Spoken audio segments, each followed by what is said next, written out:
هغه سم او ناسم یا اصول او تېروتنې چې د انتقادي تفکر د زده کړې د پایلو د لیکلو پر مهال باید په پام کې ونیول شي. د انتقادي تفکر د زده کړې د پایلو د لارښوونې پریزنټیشن ته ښه راغلاست.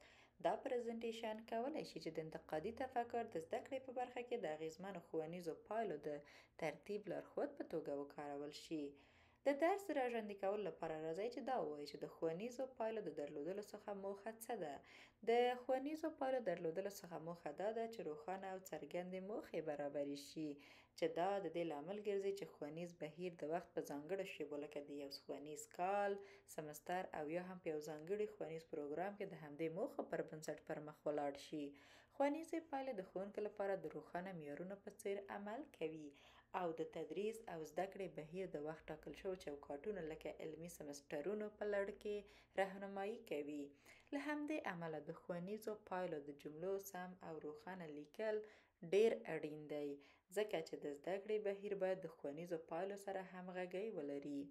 د ښوونیزو پایلو لیکل د یو کورس د ترتیب او یا هم د یو ښوونیز پروګرام په جوړولو کې لومړنی ګام بلل کیږي، ځکه چې د ښوونیزو پایلو ټاکل شوې جملې ټولې راتلونکې پریکړې لکه د ښوونیزو فعالیتونو ټاکل، د منځپانګې ترتیب، د ارزونې لارې چارې روښانه کوي. د دې پایلو د جملو په لیکلو کې دقت ډیر اړین دی، ترڅو دا ډاډ ترلاسه شي چې د تدریس تګلارې په مستقیم ډول له ټاکل شوو ښوونیزو موخو سره همغږي لري. راځئ چې اوس پر هغو اصولو او تېروتنو باندې بحث وکړو چې د دې جملو د لیکلو پر مهال باید په پام کې ونیول شي. د ښوونیزو پایلو په جملو کې دقت وکړئ، لکه زده کوونکي به وکولای شي چې مقدمې او پایلې د استدلالونو په مرسته وپیژني. دا چاره له دې سره مرسته کوي چې په ښه توګه ښوونیزې پریکړې د ښوونیزو پایلو له موخو سره برابرې شي او همدارنګه دا زده کوونکو ته روښانه کوي چې له دوی څخه څه تمه کیږي. څرګندې او مشخصې پایلې د پریکړو لپاره اغیزمنې لارښوونې دي او ډاډ ورکوي چې زده کړه د ښوونیزو موخو سره همغږې وي. د بیلګې په توګه کله چې له زده کوونکو څخه غوښتل کیږي مقدمې او د پایلو استدلالونه وپیژني، دا تشریح له ښوونکو سره مرسته کوي چې خپل درسي میتود د همدې په رڼا کې چمتو کړي.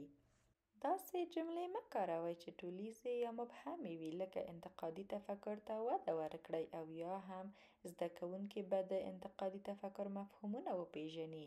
کله چې ښوونیزې پایلې کره او دقیقې وي، زده کوونکي په واضح ډول پوهیږي چې له دوی څخه څه تمه کیږي او دا د دې لامل ګرځي چې د دوی فعالیت او ګډون ښه شي.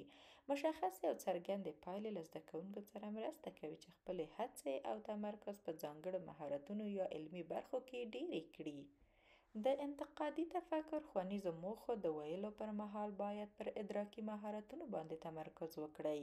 د انتقادي تفکر پر مهارتونو کې استدلال، د ستونزې حل او تصمیم نیونه شامل ده. دا یوه تېروتنه ده که ښوونیزې پایلې د ځانګړو منځپانګو لپاره برابرې کړئ، د دې پر ځای د انتقادي تفکر مهارتونه غښتلي کړئ.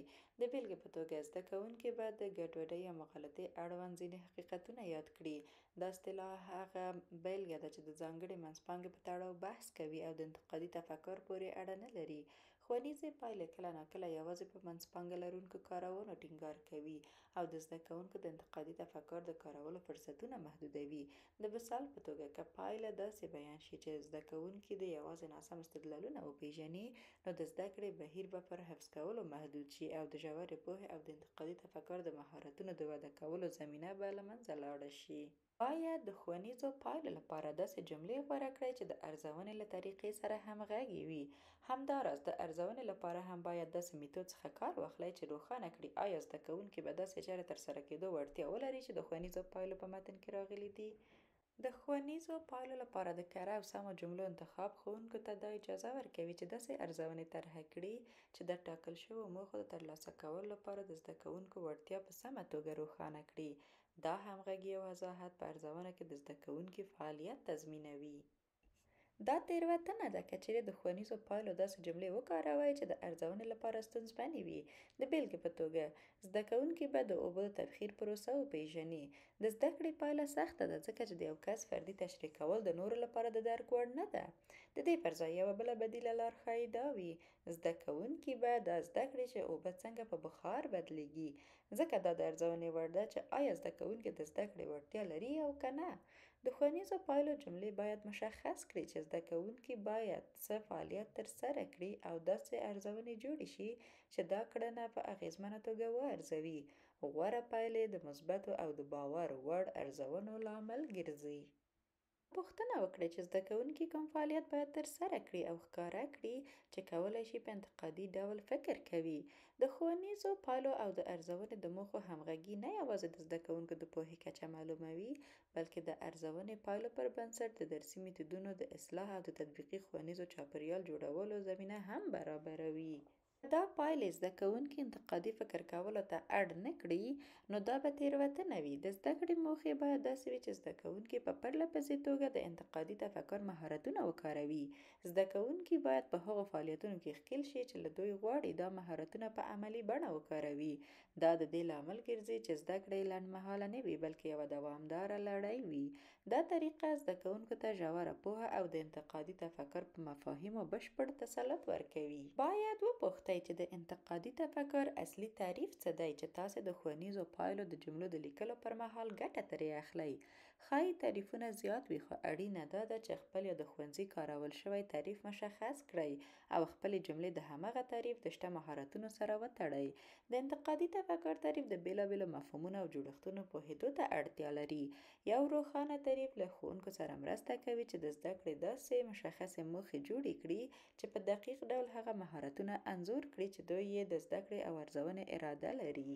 د انتقادي تفکر د ښوونیزو پایلو د جملو د لیکلو په وخت باید د بلوم له ډلبندۍ څخه ګټه واخلئ. کولی شئ داسې عملي فعلونه وکاروئ چې د بلوم له مختلفو کچو سره برابر وي. د بلوم ډلبندي یو داسې جوړښتي چوکاټ برابروي چې د ښوونیزو موخو د ډلبندۍ او د ښوونیزو پایلو د ودې او ارزونې پروسه اسانه کوي.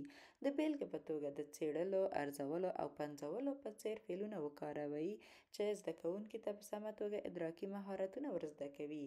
د بلوم له ډلبندۍ څخه د عملي چارو په کارولو سره ښوونکي کولی شي داسې ښوونیزې پایلې برابرې کړي چې نه یوازې غوښتنې څرګندوي، بلکې د لوړې کچې د تفکر مهارتونه پیاوړي او په دې توګه د زده کوونکو د انتقادي تفکر وړتیاوې لوړوي.